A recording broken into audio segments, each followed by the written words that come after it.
They abandoned a little girl in a sack to die. Then a soldier and his K9 heard her whisper, "Mama." The fog lay thick over Silver Creek that morning, curling low across the riverbank like a shroud.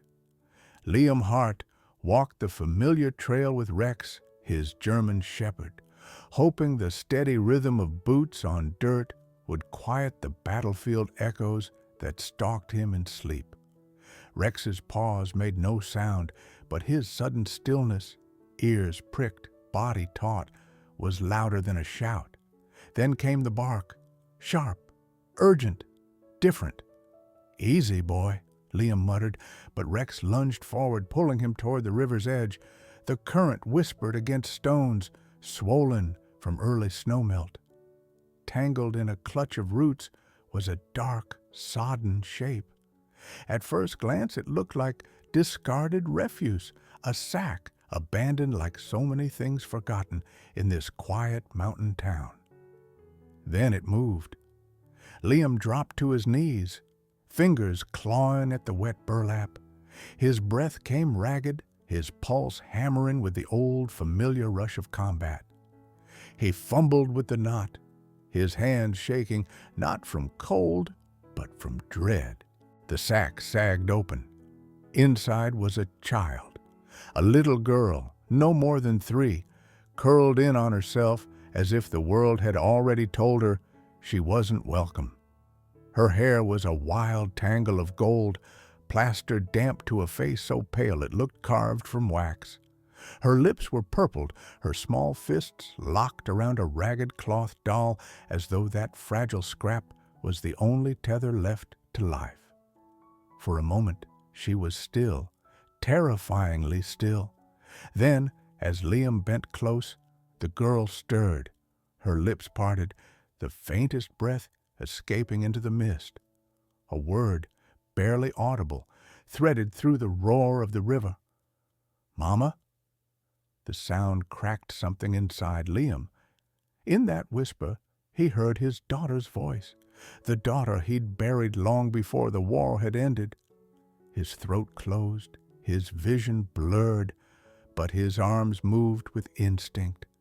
He ripped off his heavy jacket, wrapped it around the trembling child, and pressed her against his chest, willing his warmth into her fragile body. This was no battlefield, no mission briefed by commanders. Yet Liam knew with absolute clarity, the fight for this little girl's life had just begun. Silver Creek was the kind of town people passed through but rarely stayed. Nestled in the Colorado foothills, it was a patchwork of pine forests, rusted barns, and a single main street where the diner's neon sign buzzed louder than the traffic lights. Winter arrived early here, seeping into bones, frosting windows, and reminding everyone that survival was a communal act. For Liam Hart, Silver Creek had been meant as a refuge. At 39, his body carried the weight of 2 tours in Afghanistan, a knee that stiffened in cold weather, a shoulder that never fully healed after shrapnel, and nights haunted by sounds only he could hear. His face, rugged and prematurely lined, bore the story of a soldier who came home but never truly left the war. He lived alone in a modest cabin on the edge of town, walls lined with maps and dog-eared journals. Rex, his 5-year-old German shepherd, was the one constant that tethered him to the present. Once a military canine trained to sniff out explosives, Rex had saved lives Liam could never count. The dog's amber eyes were sharp, calculating, but softened when he was near Liam. Neighbors often said Rex seemed to understand words unspoken, his ears twitching at changes in Liam's breathing during nightmares, his weight pressed firmly against Liam's chest until dawn broke. That morning by the river had shifted something. Liam had carried the girl, later called Hope, into town with a determination he hadn't felt in years. Wrapped in his jacket, her small body was as fragile as porcelain, her breaths shallow, yet she clung to life with a stubbornness that reminded him of soldiers refusing to give in. At the Silver Creek Medical Clinic, Dr. Michael Stone received them. A man in his late 50s with salt and pepper hair and hands steady as bedrock, Stone had seen more than his share of mountain injuries, frostbite, logging accidents, and car wrecks on icy roads. But the sight of a toddler half frozen in a sack drew a sharp inhale from him. "She's hypothermic, malnourished," he muttered as nurses rushed to wrap warm blankets around her. "But she's fighting. She wants to live." Grace Harper arrived soon after, summoned by instinct more than necessity. She was 34, a teacher at the elementary school, with a quiet strength etched into her hazel eyes. Grace had once been married, but widowhood had come too early, leaving her a survivor of grief that never quite loosened its hold. She volunteered at the clinic often, reading to children during long recovery nights. When she saw the girl, her hands moved without hesitation, stroking tangled hair, humming soft tunes. Liam noticed how Hope's trembling eased at Grace's touch, how her eyes fluttered open just enough to meet a gentleness she seemed to recognize. By evening, Sheriff Paul Williams entered, his badge catching the clinic's fluorescent light. Tall, broad, with a beard streaked in gray, Williams had known Liam since high school. He'd been one of the few who welcomed the soldier back without demanding stories or explanations. The sheriff's eyes narrowed at the circumstances. A child abandoned in a sack? This isn't just neglect. This is attempted murder. His voice rumbled like distant thunder. Liam's mind raced. Who would do this? Why? But all he could focus on was the way Hope's tiny fingers curled around his thumb, as though she had chosen him. For the first time in years, Liam felt the stirrings of purpose not forged in war, but in love. Silver Creek itself became part of the story. The town's whispers traveled faster than the river current. At the diner, patrons speculated about strangers seen on back roads. At the church, prayers were said for the nameless child. And at the school, Grace told her students about the importance of kindness, her voice trembling just slightly as she thought of the girl fighting for her life in the clinic. Rex, meanwhile, never left the doorway of Hope's room. He lay with his head on his paws, ears twitching at every sound. When nurses approached, his eyes followed them, sharp and protective. Some joked that he had taken up a second career as a guardian angel. But Liam knew better. Rex had always been a soldier. Now he had simply chosen a new mission. For Liam, Silver Creek had long been a place to hide, but with Hope's arrival, it was becoming something else, a place to confront his past, to choose between isolation and connection, between merely surviving and daring to live again. And as the snow fell softly outside, burying the scars of the landscape, he realized the girl in the sack had not only been saved, she had saved him too. The clinic room was hushed except for the faint beep of monitors and the slow hiss of oxygen. Outside, the storm drummed against the frosted windows, but inside, warmth began to gather, not from the heaters, but from presence. Hope stirred, her eyelids fluttering. Liam leaned forward in the hard-backed chair where he had sat motionless for hours. His large, calloused hand hovered in midair, unsure if touch might frighten her. But then Rex shifted closer, pressing his muzzle gently against the bed. The girl's tiny fingers uncurled, brushing the shepherd's fur with the trust of someone who knew instinctively where safety lived. Liam's throat tightened. He had watched comrades cling to each other in deserts far from home, but this silent moment of connection between a wounded child and his dog, pierced deeper than any memory of war. "That's Rex," he whispered, his voice low as though speaking too loudly might break the spell. "He's on your side." Hope didn't speak, but her hand stayed tangled in Rex's coat. The dog's amber eyes flicked up to Liam, and something unspoken passed between them. "She's ours now." Grace arrived later that morning, carrying a tray of broth and soft bread. She moved quietly, setting the food down without breaking the fragile peace. When Hope's eyes opened again, Grace crouched beside her. "Hungry, sweetheart?" Her tone was neither forced nor pitying, just steady, like a promise. Hope's lips trembled, and she shook her head.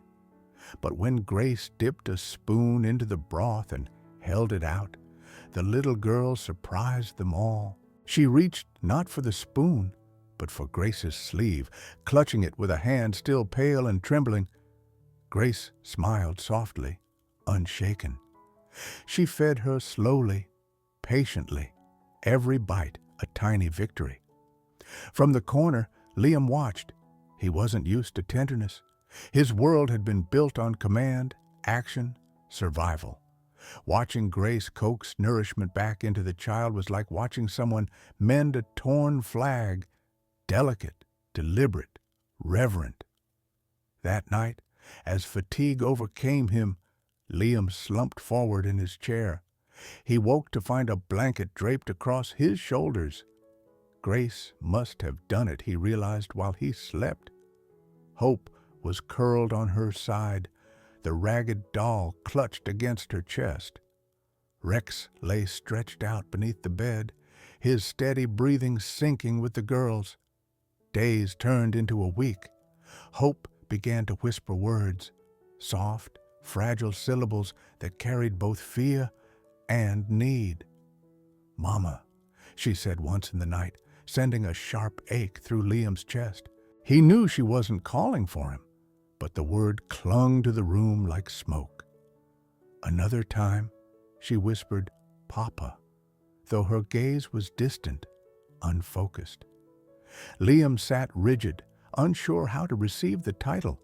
He wasn't her father, yet when Rex nudged her hand and Grace brushed hair from her forehead, Liam realized that fatherhood wasn't always born from blood. It was forged in choice, in presence. Hope began to smile, tentatively at first, like sunlight breaking through clouds, but real.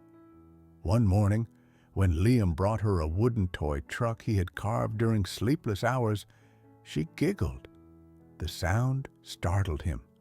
He hadn't expected laughter to feel like healing, but it coursed through the room, knitting something fragile inside his chest. Grace noticed too. "She's choosing you," she said softly as they stood in the hallway. Liam shook his head, but Grace's eyes held steady. "Don't push it away, Liam. Maybe she's the one choosing all of us." That evening, as snow continued to fall over Silver Creek, Hope slept with Rex curled against her bed, her small hand resting on his flank. Liam sat nearby, notebook open, pen hovering uselessly. He had intended to write down his observations, to make sense of what was happening. Instead, he found himself simply watching her breathe. The bond was fragile, still wrapped in silence and shadow.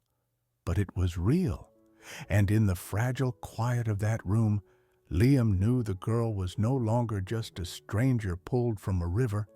She was becoming part of something larger, something that might just pull him too back into life. The snow kept falling over Silver Creek, blanketing the town in silence. Inside the small clinic room, silence took on a different weight. It wasn't peaceful. It was heavy, as though every unspoken memory hovered in the air, waiting to be acknowledged. For Liam Hart, silence had never been a friend. In Afghanistan, silence meant ambush. At home, silence meant his daughter's empty room, the absence of bedtime laughter. Nights in Silver Creek were often spent with Rex at his side, trying to muffle the ghosts that rose with the dark. He had told himself he'd learned to live with it. But now, as he watched the small girl breathe against the steady rise and fall of blankets, Liam felt the silence demanding he remember. It came back in pieces: smoke, heat, the smell of dust, and diesel. His unit had been pinned down in Kandahar, trapped by insurgent fire. He remembered carrying Sergeant Hale on his shoulders, blood soaking his uniform, while Rex, barely more than a pup then, had darted ahead, barking furiously, clearing the way. Hale hadn't made it. Liam had. Survivor's guilt had clung to him since, sharp as shrapnel buried in flesh. But the worst memory wasn't from war. It was from home.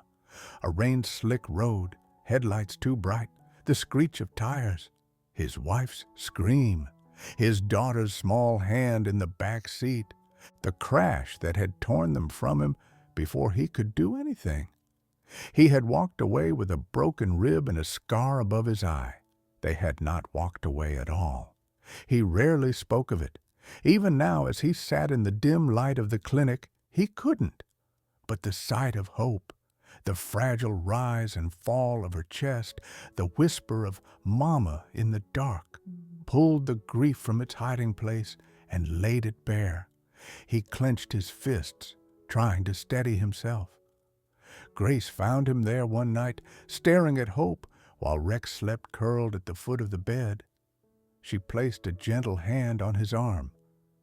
"You don't have to carry it alone," she said quietly. Liam almost laughed, but it came out closer to a sob. "I wasn't enough to save them, my wife, my little girl, and now—" He shook his head. "What if I'm not enough for her either?" Grace's eyes softened, her own pain flickering through. "I lost someone too. Different, but the same hollow inside. I know the fear." "But Liam, sometimes being enough isn't about saving everyone. It's about not walking away." Her words lingered in the air like embers refusing to die. Meanwhile, Sheriff Williams dug into the mystery of the abandoned child. The sack had been traced back to a hardware store in Denver, the rope too, but no missing child report had been filed. That absence screamed louder than any evidence. Someone wanted Hope forgotten. Maria Gonzalez, the maid in the Thornton household, came forward quietly. Her hands trembled as she revealed what she knew. That 3 years earlier, Rebecca Thornton, daughter of the town's powerful mayor, had given birth to a child. The mayor had declared the baby stillborn, but Maria swore she'd heard an infant's cry that night, a cry silenced too quickly. The truth began to surface like bones unearthed from frozen ground. Hope wasn't nameless. She was Rebecca's child, hidden away, cast off because her existence threatened a family's reputation. Maria's voice cracked as she whispered, "They told her the baby died. She never knew." Liam felt his stomach twist. He looked down at the little girl who had begun to cling to Rex as though the dog were her anchor. What kind of world decided a child was disposable? What kind of man condemned his own granddaughter to die in a sack by a river? That night, the past and present collided. Hope woke from a nightmare, her small body trembling, eyes wide with a terror no child should know. Liam rushed to her side, unsure what to do, but Rex moved first, pressing his head against her chest. She buried her face in his fur, sobs muffled in the thick coat. Liam sat on the edge of the bed, reaching for her hand. "You're safe now," he whispered, though the words felt fragile, unconvincing. "You're safe." She clung tighter. For a moment, he saw his daughter's face overlaying hers, and it nearly broke him. But then Hope's grip steadied. Her breathing slowed. She trusted him, even when he doubted himself. Liam didn't sleep after that. He sat awake, the child's hand still wrapped in his, Rex's watchful eyes meeting his in the dark. He understood then that trauma wasn't just his burden. This girl, too, bore scars invisible to the eye. She had been abandoned, betrayed by the very blood meant to protect her, and yet she had survived. The past was heavy, filled with tragedy, but in the midst of it, Liam recognized a truth he hadn't allowed himself before. Survival wasn't the end of the story. It was the beginning of a chance, if he was brave enough to take it. The quiet streets of Silver Creek seemed unchanged, snow falling, shop windows glowing faintly, but beneath the surface, tension coiled like a live wire. Sheriff Williams had begun pulling threads of the Thornton family's secret, and every unraveling stitch revealed darker fabric. The mayor's silence was deafening, his smile too fixed, his presence at town meetings sharper than usual. For Liam, that silence carried the weight of a storm about to break. One evening, Grace arrived at Liam's cabin breathless, clutching a folded newspaper. The front page bore an article headlined, "Unidentified Child Rescued in Silver Creek." The text was vague, but the implications were clear. Someone had leaked the story. Grace's voice trembled. "This will reach him." She didn't need to say his name. Richard Thornton. Rex paced restlessly by the door, ears twitching at every creak. Liam stroked the scar above his eye. The old battlefield wound throbbing in anticipation. Then he knows Hope is alive. That night, headlights flared against the cabin windows. Liam's instincts screamed. He ushered Hope into Grace's arms, whispering for them to stay quiet. Rex stood rigid at his side. A shadow moved across the porch, testing the lock, rattling the handle. Then silence. Whoever it was slipped back into the dark, leaving only tire tracks in the snow. The next day, Sheriff Williams confirmed Liam's fears. The mayor had dispatched private investigators under the guise of concern for a missing family member. But Williams had seen the look in Thornton's eyes. "This isn't about family," the sheriff muttered. "It's about control. He'll bury anyone who threatens him." Grace shivered. "What does that mean for us?" Liam's jaw tightened. "It means he won't stop until Hope is gone, and we won't stop until she's safe." The following week was a siege of subtle battles. Strange cars idled near the school where Grace taught. A window at the clinic was smashed overnight. An anonymous complaint was filed to Child Services questioning Liam's ability to care for Hope given his PTSD. Every move was calculated, meant to rattle, to exhaust. But the breaking point came on a bitter Thursday morning. Grace had taken Hope to the park, the child bundled in a thick coat, cheeks pink against the cold. Liam was repairing a fence post outside when Rex erupted into frantic barking. He bolted toward the park, Liam on his heels, dread churning in his gut. Across the snowy field, Grace stood rigid, clutching Hope close as two suited men tried to corner her. One reached out, muttering something about official custody transfer. Rex lunged before Liam could shout, teeth bared, forcing the man to stumble back. Liam's voice cut through the chaos, sharp as command fire. "You touch her, you answer to me." The men retreated quickly, flashing fake credentials, but the threat was clear. They weren't here to talk. They were here to take. That night, the cabin no longer felt like a home. It was a fortress. Liam boarded the windows, double-checked the locks, laid his old service pistol on the table. Grace sat with Hope, reading softly, her voice steady despite the fear in her eyes. Rex lay between them, a sentinel unwilling to rest. Liam crouched beside the dog, scratching behind his ears. "You saved her today," he murmured. Rex leaned into his touch, eyes burning with loyalty. "Tomorrow, we may need you again." In the dark hours before dawn, Liam wrote in his leather notebook, "If I fall, she must not. If I break, she must live." His handwriting wavered, but the resolve behind it was iron. For Liam, the war had returned, not with desert sand and gunfire, but with shadows in a quiet town, with a child's whisper for safety. And this time, retreat was not an option. The night of reckoning came with a storm. Snow pounded against the windows of Liam's cabin, the howling wind rattling the shutters like the growl of an unseen predator. Hope lay asleep in the loft, clutching her ragged doll. Grace sat at the table with a lantern, its flame shivering as though it sensed what was coming.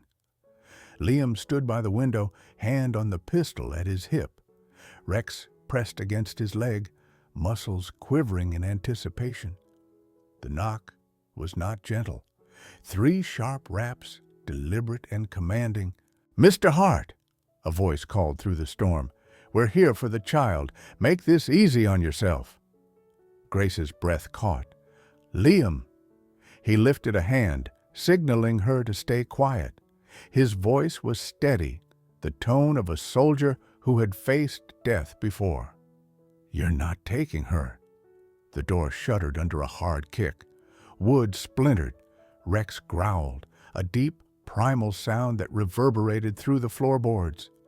The second kick burst the door open, and 2 figures stormed inside, snow whipping in behind them. The first man lunged for the stairs, but Rex was faster. With a snarl, he launched himself forward, teeth sinking into the intruder's arm. The man cried out, stumbling back as blood darkened his sleeve. Liam seized the second by the collar, slamming him against the wall, the pistol pressed into the man's ribs. "Who sent you?" Liam demanded. The man sneered. "The mayor doesn't lose." The words were gasoline. Liam's rage ignited, but before he could respond, the sound of tires crunching in the snow outside cut through the chaos. Headlights flared across the cabin walls. More were coming. Grace clutched Hope as she hurried down the stairs, her eyes wide with fear. "Liam, we can't hold them off." For a moment, the war returned in full force. Liam saw the ambushes in Afghanistan, the brothers lost to overwhelming odds. He saw his daughter's face, the one he could not save. And then he looked at Hope, her tiny arms wrapped around Grace, eyes wide and trusting. He couldn't fail again. Rex growled, ears snapping toward the door as more men pushed inside. Liam's shout cut through the storm. "Get them out, boy!" The German shepherd obeyed without hesitation. He barreled forward, teeth bared, forcing the intruders back through the doorway. His fury was a shield, his loyalty a weapon sharper than steel. Grace slipped out the back with Hope, fleeing toward Sheriff Williams' cabin 1/2 mile down the ridge. Liam held his ground, every muscle screaming with determination. He fought with the precision of a soldier and the desperation of a father. When the sheriff's sirens finally cut through the night, the invaders scattered, leaving only broken furniture and bloody snow in their wake. But Rex did not come back right away. Liam staggered onto the porch, heart hammering, calling into the blizzard, "Rex, here, boy!" For a breathless eternity, there was nothing but wind and silence. Then, through the storm, a dark shape appeared, limping, fur matted with blood, but alive. Rex pushed against Liam's legs, exhausted but triumphant, tail giving the faintest wag. Liam dropped to his knees, burying his face in the dog's fur. His voice broke, raw with relief. "You saved her. You saved us all." Grace returned with Sheriff Williams and deputies moments later, Hope clutched tightly in her arms. The child reached out for Rex, whispering, "Mama," the same fragile word that had begun it all. But this time, it wasn't a plea. It was safety. It was belonging. And as the storm began to break, Liam understood. The war inside him was not yet won, but for the first time, he was fighting for something that could truly heal him: a family. The storm passed, leaving Silver Creek hushed beneath a clean blanket of snow. But the quiet was not silence. It was relief, the sigh of a town freed from the grip of corruption. The morning after the attack, Sheriff Williams marched into the mayor's office with sworn affidavits, the recordings from Liam's cabin camera, and the testimony of Maria Gonzalez. Richard Thornton's empire, built on secrecy and fear, collapsed before noon. By sundown, the mayor was in custody, facing charges of conspiracy, child endangerment, and obstruction of justice. In the courthouse weeks later, the truth unraveled in full. The judge listened to Maria's trembling voice, to Rebecca Thornton's broken confession of being deceived about her baby's fate, to the medical record showing how Hope had nearly wasted away in silence. And then, as if fate demanded it, the little girl herself toddled forward. She clutched her worn doll in one hand and Liam's calloused fingers in the other. Looking up with solemn eyes, she whispered the words that cut deeper than any argument. "Papa, Mama." The gavel struck. Custody was granted to Liam Hart and Grace Harper. Rebecca would be allowed visitation to rebuild her bond carefully under the watchful eye of the court. Justice had chosen not wealth, but love. Life in Silver Creek shifted gently in the month that followed.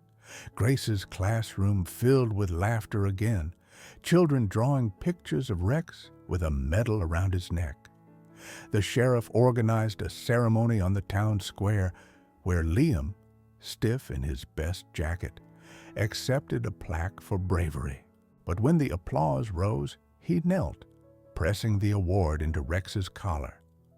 "The true hero walks on 4 legs," he said, and the crowd's cheer was for the dog who had saved a child's life. Hope thrived. Her cheeks filled with color, her laughter rang across the valley.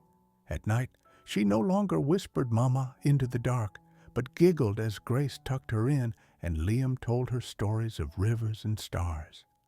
And Rex lay by the bed, his chest rising steady, his eyes half closed, a guardian finally at peace.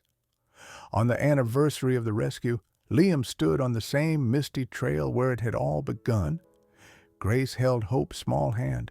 Rex trotted beside them. The river still whispered, but no longer with sorrow. Liam bent down, lifting Hope onto his shoulders, her laughter spilling into the cold morning air. For the first time since war had broken him, Liam felt whole, not because the nightmares were gone, they never would be, but because love had given them meaning. Hope was no longer just a name.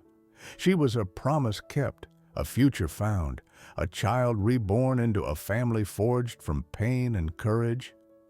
As they walked back toward the cabin, sunlight broke through the clouds, scattering gold across the snow. Liam reached down, resting a hand on Rex's back. "Come on, partner," he murmured. "We're going home." And for once, home was not just a place. It was them, man, woman, child, and dog, bound together by loyalty, by sacrifice, and by a single whisper that had changed everything.